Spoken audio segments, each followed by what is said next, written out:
आज का ये एपिसोड शुरू करने से पहले एक छोटी सी बात। क्या आप भी अपना पॉडकास्ट बनाने की सोच रहे हैं? तो एंकर ट्राई कीजिए। ये पॉडकास्ट बनाने का सबसे आसान तरीका है। नंबर 1, ये फ्री है। नंबर 2, इसमें कई सारे ऐसे टूल्स हैं जो आपको अपने फ़ोन और कंप्यूटर पर रिकॉर्ड और एडिट करने की फैसिलिटी देते हैं। नंबर 3, आप अपने पॉडकास्ट को डिस्ट्रीब्यूट भी कर सकते हैं, जिससे इसे स्पॉटिफाई और दूसरे प्लेटफॉर्म पर सुना जा सके। तो डाउनलोड कीजिए फ्री एंकर ऐप या विजिट कीजिए anchor.fm पर अपना पॉडकास्ट स्टार्ट करने के लिए। ये तो थी एक छोटी सी जानकारी, और अब शुरू करते हैं एपिसोड का सिलसिला। तो आज के एपिसोड में लीजिए सुनिए आचार्य चतुर्सेन शास्त्री के लिखे उपन्यास सोमनाथ के 19वें भाग ईद उल फितर को मेरी यानी समीर गोस्वामी की आवाज में। आश्विन मास आधा बीत चुका था। गजनी में बड़ी भारी रेल पेल थी। मास के प्रारंभ ही से योद्धाओं के दल बादल चारों ओर के पहाड़ी प्रदेशों से गजनी में बढ़े चले आ रहे थे। उनकी आवाजाही भरती और चहल पहल से नगर में बड़ी भीड़ भाड़ और शोरगुल भर गया था। मोहल्ले और बाजार तुर्क सिपाहियों तथा तातार के पहाड़ी डाकुओं से पटे पड़े थे।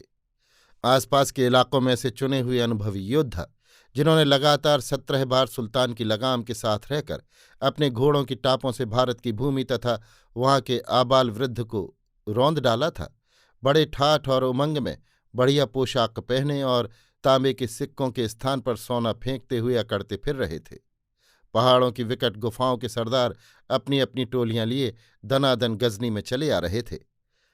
लुटेरों की टोलियां आनंद से बांसुरी और डफ बजाती और शौर्यपूर्ण भावों से भरे गीत गाती रणमत्ती ही स्वच्छंद गजनी के बाजारों में घूमती फिरती थीं।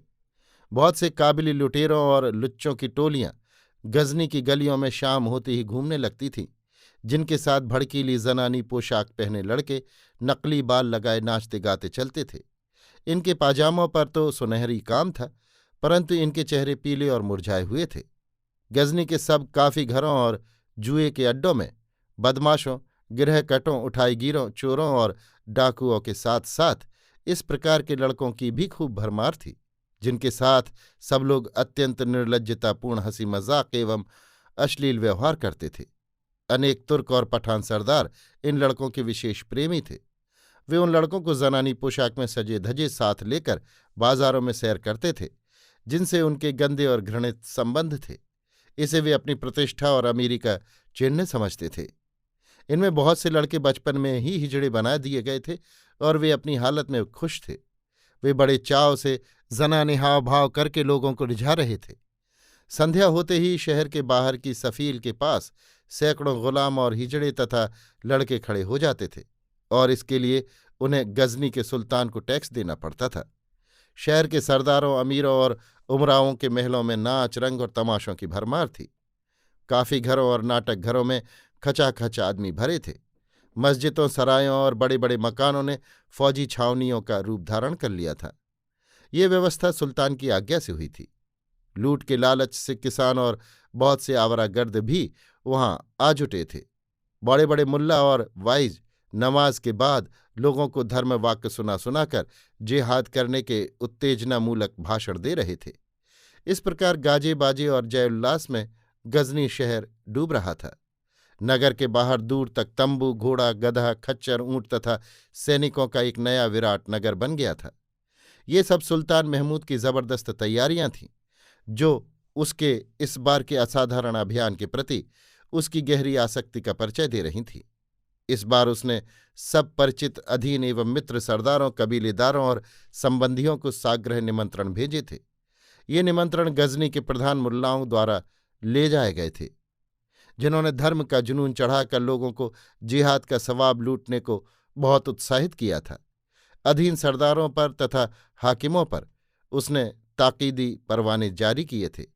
इसके फलस्वरूप 30,000 अजेय घुड़सवार तुर्क, 12,000 तीखे स्वभाव वाले अरब और इतने ही अचूक निशाना लगाने वाले ईरानी गजनी में आ जुटे थे।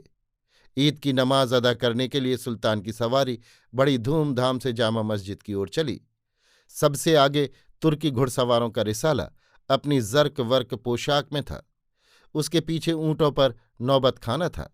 इनके पीछे अरब सवारों की टुकड़ियां और इनके बाद तातारी योद्धा नंगी तलवार लिए पैदल चल रहे थे। उनके बीच में अमीर महमूद बहुत ऊंचे काले घोड़े पर सवार था। वो बहुधा बड़ी देर तक चुपचाप बैठा रहता था। अमीर की पोशाक गहरे उन्नावी रंग की विलायती बानात की थी, जिस पर हिंदुस्तान के कारीगरों के हाथ का सुनहरा काम किया हुआ था। वो बड़े गौरवपूर्ण ढंग से घोड़े पर बैठा बिना इधर उधर देखे अविचल भाव से आगे बढ़ रहा था। यद्यपि अभी उसकी आयु 45 ही वर्ष की थी, परंतु कठिन योद्धा जीवन और गहन संघर्ष के चिन्ह स्वरूप गहरी रेखाएं उसके मस्तिष्क एवं चेहरे पर स्पष्ट दिख रही थीं। एक दृष्टि देखने ही से वो एक अविचल, एकनिष्ठ और दृढ़ प्रतिज्ञ पुरुष प्रतीत होता था। सुल्तान ने जामा मस्जिद पहुंच मस्जिद के द्वार पर एक ऊंट की कुर्बानी दी। फिर वो मस्जिद में इमाम के दक्षिण पार्श्व में बैठ गया। इमाम ने उसके नाम का खुतबा पढ़ा और फिर सुल्तान ने 1 लाख दीनदारों के साथ ईद की नमाज अदा की। अभी आप सुन रहे थे आचार्य चतुर्सेन शास्त्री के लिखे उपन्यास सोमनाथ के 19वें भाग ईद उल फितर को मेरी यानी समीर गोस्वामी की आवाज में।